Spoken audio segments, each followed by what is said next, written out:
बिस्मिल्लाहिर्रहमानिर्रहीम अस्सलामुअलैकुम। जी तो नाज़रीन, आज की वीडियो में हम देखेंगे कि अगर आपके पास यूबीएल का फ़ंड अकाउंट ऑलरेडी मौजूद है तो आप उसकी मदद से पेंशन फ़ंड अकाउंट कैसे ऐड करेंगे। ठीक है जी। तो उसके लिए सबसे पहले हम चलते हैं जी, यूबीएल का जो फ़ंड ऐप है उसको हम ओपन करते हैं। जैसे ही हम उसे ओपन करते हैं जी तो नाज़रीन, ये मैंने लॉगिन कर लिया है यूबीएल फंड अकाउंट। ठीक है जी। तो जैसे ही आप लॉगिन करेंगे यूज़र नेम पासवर्ड डाल के, आपके सामने इस तरह का डैशबोर्ड सामने आ जाएगा। ठीक है जी। ये हमारे पास है जी डैशबोर्ड। यहाँ आ जाएगा ई ट्रांजेक्शन्स, स्टेटमेंट्स, पोर्टफोलियो, और ये आ जाएगा हमारे पास 3 डॉट्स। ठीक है। इन 3 डॉट्स पे आपने क्लिक करना है। जब हम क्लिक करेंगे तो उसके बाद हम देखेंगे कि किस तरह हम पेंशन फंड को ऐड करेंगे। ठीक है जी। जी तो ये हमने 3 डॉट्स पे जब क्लिक किया तो इस तरह का डैशबोर्ड हमारे सामने आ गया। ये है जी profile, update profile, transaction details, और ये आ गया जी ऐड अकाउंट। ठीक है जी। तो जब हम क्लिक करेंगे ऐड अकाउंट पर तो उसके बाद देखते हैं जी पेंशन फंड को हम किस तरह ऐड करेंगे। तो ऐड अकाउंट पे मैं क्लिक करता हूँ जी। तो जैसे ही हमने ऐड अकाउंट पे क्लिक किया है, हमारे सामने इस तरह का मेन्यू शो हो गया है। Create a new account. ठीक है जी। अकाउंट कैटेगरी में आ गया जी पेंशन फंड अकाउंट। ठीक है जी। चूज योर रिटायरमेंट ऑप्शंस, ये आपने बड़े ध्यान से क्लिक करना है। 25 ईयर फ्रॉम फर्स्ट इन्वेस्टमेंट या स्पेसिफिक रिटायरमेंट एज। ठीक है जी। 25 year from first investment, for example अगर आपकी उम्र 30 साल है, ठीक है, तो ठीक 25 साल बाद आपका पेंशन फंड जो है वो मैच्योर हो जाएगा। ठीक है जी। अगर आप स्पेसिफाइड रिटायरमेंट एज सेलेक्ट करेंगे तो उसमें क्या ऑप्शन है जी, उसमें 60 टू 70 ईयर्स, यानी 60, 61, 62, 65, 67, 60 से 70 की एज, इनमें से कोई भी एज आप सिलेक्ट कर सकते हैं। ठीक है जी। तो ये 2 क्राइटेरिया हैं, 2 ऑप्शंस हैं। एक है जी 25 ईयर्स फ्रॉम फर्स्ट इन्वेस्टमेंट, यानी जब आप पहली इन्वेस्टमेंट अकाउंट ओपन होने के बाद करेंगे तो 25 साल में आपका पेंशन फंड का अकाउंट मैच्योर हो जाएगा। ठीक है जी।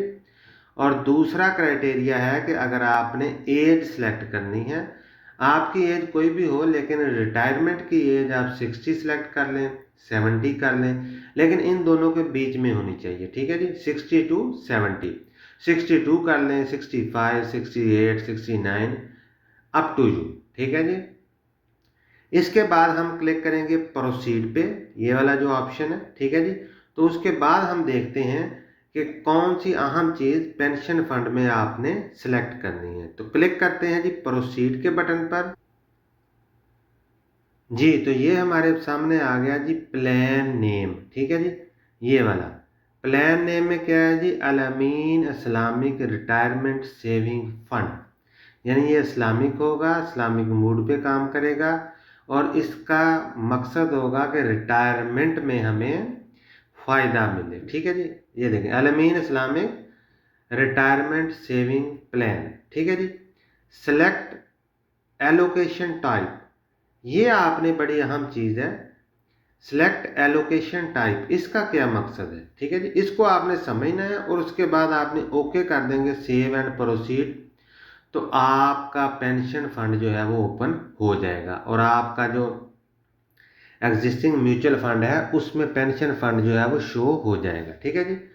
ये बड़ी अहम चीज़ है। हाई वोलेटिलिटी, ठीक है जी, कस्टमाइज्ड, मीडियम वोलेटिलिटी, लो वोलेटिलिटी, लोअर वोलेटिलिटी और लाइफ साइकिल। ठीक है जी। अच्छा, इसमें मैं आपको थोड़ा अंडरस्टैंडिंग के लिए समझा देता हूँ कि लोअर वोलेटिलिटी और लो वोलेटिलिटी, ठीक है जी, इसको हम डिटेल में भी पढ़ेंगे वन बाय वन। सबसे पहले हम हाई वोलेटिलिटी, इसको सिलेक्ट किया है हमने, तो इसको देखते हैं कि इसमें क्या क्या ऑप्शन है। ठीक है। फिर हम मीडियम देखेंगे, फिर लो और लोअर, ठीक है जी। तो अभी हम देखते हैं जी हाई वोलेटिलिटी। ये देखें जी हाई वोलेटिलिटी में क्या चीज आ रही है जी, आज ये देखा AIRSF, इसका क्या मतलब है, Al-Ameen Islamic retirement saving fund, ठीक है। ESF का क्या मतलब है, इक्विटी सब फंड, ठीक है।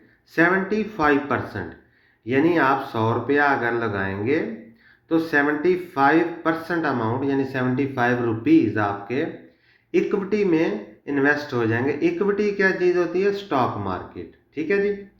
और 0% होगा मनी मार्केट सब फंड, ये MMSF का मतलब है मनी मार्केट सब फंड, और DSF का मतलब है डेट सब फंड।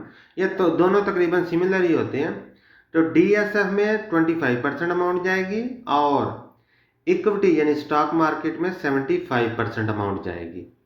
तो ये आपने देख लेना कि हाई वोलेटिलिटी में हमारा पैसा अगर हम 100 रुपया डालेंगे तो 75 रुपीज स्टॉक मार्केट में जाएंगे और 25 रुपीज डेट फंड में जाएंगे, ठीक है जी। ये रिस्क टाइप लिखा हुआ है high, total 100%। I agree with term and condition को क्लिक करके सेव एंड प्रोसीड कर दें, ओके कर देंगे तो आपका जो पेंशन फंड है वो ऐड हो जाएगा। लेकिन अभी मैं आपको एलोकेशन टाइप समझा देता हूँ फर्दर। ये है हाई वोलेटिलिटी, ठीक है। आई होप आपको इसकी अंडरस्टैंडिंग आ गई होगी कि 75% अमाउंट हमारी स्टॉक मार्केट में जाएगी, 25% सेफ फंड में जाएगी यानी डेट फंड इसमें चली जाएगी, ठीक है जी। अभी हम बात करते हैं जी मीडियम वोलेटिलिटी की, ठीक है। मीडियम वोलेटिलिटी में क्या चीज़ है जी, अगर हम पैसा इन्वेस्ट करेंगे तो 40% स्टॉक मार्केट में जाएगा, 45% मनी डेट फंड में जाएगा और 15% मनी मार्केट में जाएगा, ठीक है जी। तो ये आ गया जी मीडियम वोलेटिलिटी स्कीम, यानी 40% आपकी अमाउंट जो है वो हाई रिस्क में जाएगी जिसे हम बोलते हैं स्टॉक मार्केट, 45% और 15% जाएगी लो रिस्क में। ये दोनों फंड लो रिस्क हैं, ठीक है जी। तो अभी हम बात करते हैं आगे नेक्स्ट वोलेटिलिटी, नेक्स्ट जो एलोकेशन है उसकी, उसमें क्या क्या एलोकेशन है। ये हमारे पास आ गया जी लो वोलेटिलिटी। लो वोलेटिलिटी में क्या चीज़ है जी, 15% अमाउंट हमारी जाएगी इक्विटी में, ठीक है, यानी स्टॉक मार्केट में, 65% जाएगी डेट फंड में और 20% अमाउंट जाएगी मनी मार्केट सब फंड में, ठीक है जी। यानी ये दो अमाउंट जो है ये हमारी सेफ इन्वेस्टमेंट है, ये हमारी हाई रिस्की इन्वेस्टमेंट है, ठीक है जी। इक्विटी सब फंड, लेकिन ऑफ कोर्स अगर हाई रिस्क हुआ तो इसका रिवार्ड भी हाई होगा, इसका रिटर्न भी हाई होगा। तो ये आपने एलोकेशन सेलेक्ट करनी है अपनी मर्जी से या अपनी एज के अकॉर्डिंगली। अगर आपकी एज 30-40 इससे कम है तो आप कोशिश करेंगे हाई वोलेटिलिटी में जाएं ताकि आपका रिटर्न जो है वो ज़्यादा हो। अगर आपका होराइजन 3 से 5 साल है तो बेहतर है आप लोअर या लो में चले जाएं। लो के बाद हम अगली जो एलोकेशन स्कीम है उसे देखते हैं जी। तो ये हमारे पास आ गया जी लोअर वोलेटिलिटी, एक था लो एक था लोअर। तो लोअर में क्या चीज़ है, जो स्टॉक मार्केट का फंड है उसमें कोई पैसा नहीं जाएगा, 0% है। डेट फंड में 50% और मनी मार्केट फंड में 50% अमाउंट चली जाएगी। यानी ये लोअर वोलेटिलिटी है, इसमें ये बहुत सेफ इन्वेस्टमेंट है, ठीक है जी। इसमें स्टॉक मार्केट का एक्सपोजर 0% है, ठीक है जी। तो इसमें भी सेम है, रिस्क टाइप लो है। आई एग्री करें, सेव प्रोसीड करें तो आपका जो पेंशन फंड है वो लोअर वोलेटिलिटी के हिसाब से सिलेक्ट हो जाएगा और फर्दर जो है ओपन हो जाएगा, ठीक है जी। आगे हम देखते हैं और भी जो इसकी एलोकेशन टाइप्स हैं उन जी। तो एक इसमें एलोकेशन टाइप है कस्टमाइज, यानी अपनी मर्जी से हम सिलेक्ट कर लें कि मनी मार्केट में कितना पैसा डालना है, इक्विटी सब फंड में कितना पैसा डालना है, ठीक है जी, डेट सब फंड में कितना डालना है। और इसको हम अपनी मर्जी से सिलेक्ट कर सकते हैं। यहाँ से हम कर्सर लेके जाएंगे तो परसेंटेज सिलेक्ट हो जाएगी कि 50% लेना है, 20% लेना है, इक्विटी में कितना लेना है, डेट फंड में कितना लेना है या मनी मार्केट में कितना रिस्क हमने लेना है, एक्सपोजर हमने लेना है। मैं आपको फॉर एग्जांपल ये 20-20-20 या कोई एलोकेशन कस्टमाइज बना के दिखाता हूँ, आप चेक कर लेंगे, आप अपनी मर्जी से भी सिलेक्ट कर सकते हैं। ठीक है, अभी ये देखें मैंने कर्सर को अपनी मर्जी से सिलेक्ट किया है। मनी मार्केट फंड जो है, मनी मार्केट सब फंड 50% एलोकेशन, इक्विटी में 40% और डेट सब फंड में 10%। तो यहाँ से आप कर्सर को क्लिक करेंगे तो आपके सामने परसेंटेज आएगी, या इस एरो को आप आगे या पीछे लेके जाएंगे तो परसेंटेज सिलेक्ट हो जाएगी। ठीक है जी, इसको जब हम सिलेक्ट करेंगे तो अपनी मर्जी से आप एलोकेशन सिलेक्ट कर सकते हैं, लेकिन ये एलोकेशन सिलेक्ट आप तब भी कीजिएगा अगर आपको अंडरस्टैंडिंग हो मनी मार्केट की, डेट फंड की और इक्विटी सब फंड की। ठीक है जी, सेम प्रोसीजर है। I agree with term and condition click करें, सेव एंड प्रोसीड पे क्लिक करें तो आपका फंड जो है वो ऐड हो जाएगा। ठीक है जी, अच्छा इसमें मैं कुछ अहम बातें आपको बताना चाहता हूँ जो कि आप अपनी अंडरस्टैंडिंग के लिए लाजमी समझ लें।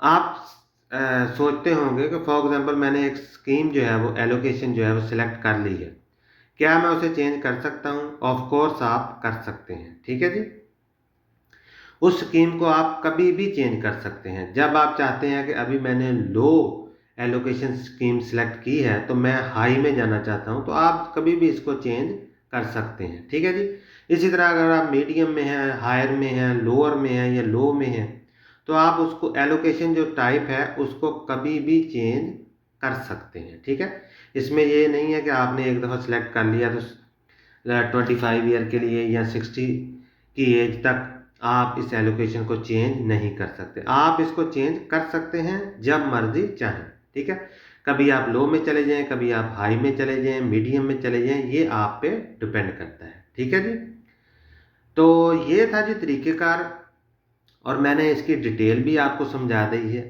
कि किस तरह हम पेंशन फंड को अपना जो एग्जिस्टिंग हमारा म्यूचुअल फंड का ऑलरेडी जो अकाउंट ओपन हुआ है उसमें ऐड कर सकते हैं पेंशन फंड को, और उसमें जो एलोकेशन टाइप हमने सेलेक्ट करनी है वो कौन सी है, और उसका एलोकेशन को किस तरह हम डिवाइड करते हैं मनी मार्केट में, इक्विटी में और डेट सब फंड में। ठीक है जी, ये आप अपने कंसल्टेंट से राब्ता करके उसके बाद इस प्लान को चूज कीजिएगा। ठीक है जी, ये किसी की हदायत पे या किसी की रिकमेंडेशन पे इस अकाउंट को ओपन मत कीजिएगा। ठीक है जी, ये वीडियो सिर्फ और सिर्फ एजुकेशन पर्पज़ के लिए बनाई गई है ताकि आपकी अंडरस्टैंडिंग हो, क्योंकि फर्स्ट ऑफ ऑल अगर आपकी अंडरस्टैंडिंग होगी तो आप किसी से सवाल करेंगे कि अच्छा इसका क्या मतलब है, मनी मार्केट सब फंड में अगर मैं सारे पैसे लगा देता हूँ तो इसका क्या मतलब है, इक्विटी सब फंड में लगाता हूँ तो इसका क्या मतलब है,